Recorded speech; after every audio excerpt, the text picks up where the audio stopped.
We have already seen that in Sri Lanka, Sinhalese were in majority and Tamils were in minority. Sri Lanka got the independence in 1948 and the Sinhali community dominated the government, and as the result, the elected government also adopted a series of measures to establish Sinhala supremacy over the country. And for that, they passed the act in 1956, which recognized Sinhala as the only official language, disregarding Tamil. Through this act, government followed the policy in which they favored Sinhali applicants for university position and government jobs, and they also stipulated that the constitution will protect the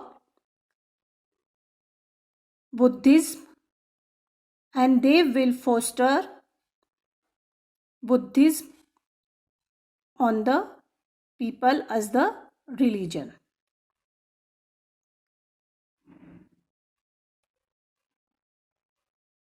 Now, as we have seen that the Tamils were not able to get the government jobs, they were not able to get the admission in the university, and they had to follow the Buddhism, which they did not wanted to, and political parties were following mainly Buddhism, and so the Sinhalese were the Buddhist leader and they were sensitive to their language and culture. So they felt that the constitution and government policies denied them equal political rights, as they were giving preference to the Sinhalese and they were not caring for the Tamils, so they get discriminated against getting jobs and other opportunities, and the government ignored their interest as well.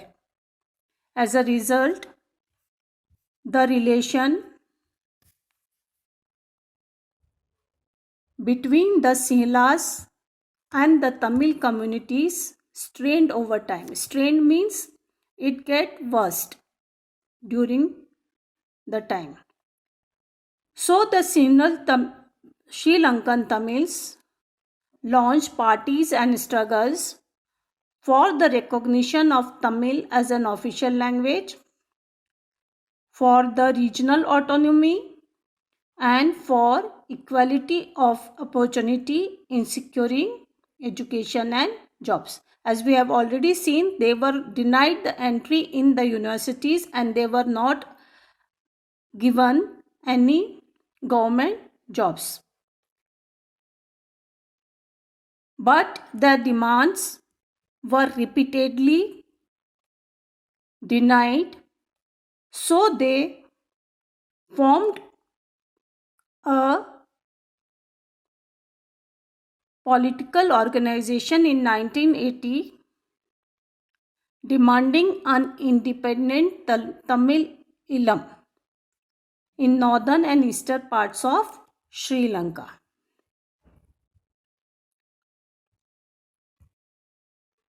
As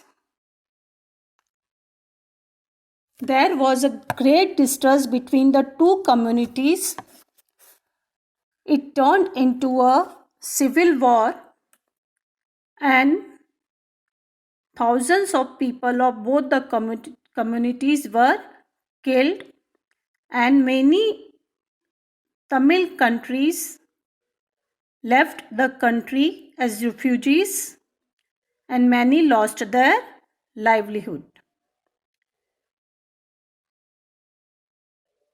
Sri Lanka was excellent in economic development, education and health, but this civil war caused a terrible setback to the social, cultural and economic life of the country, and this struggle ended in 2009.